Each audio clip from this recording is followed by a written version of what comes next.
Thank you, Mr. Chairman, and I want to thank your staff for working with us to put together this first hearing on SGR reform. It's not a partisan issue. It's a problem that's been around for more than a decade, and neither party has been able to enact a permanent solution. That said, it's not the Democrats that haven't tried. And last year we passed a permanent reform of the SGR system that would have gotten us out of this annual kick-the-can approach. But our legislation would have essentially reset the existing system and started over with a formula that divided physicians into two groups: primary care, including the preventive service and specialty care, and with different expenditure targets for each group.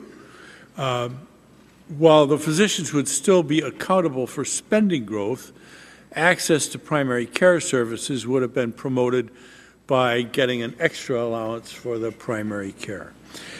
Unfortunately, only one member on your side of the aisle, Dr. Burgess, was willing to join with us in that legislation, but it was endorsed by virtually the entire physician community.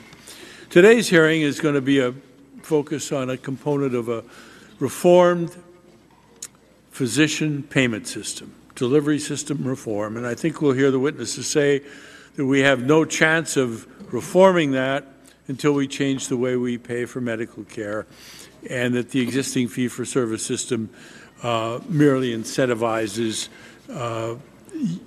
the provision for additional care. So our witnesses today provide great examples of experimentation going on across the country. I want to thank them for taking the trouble to be here. I also want to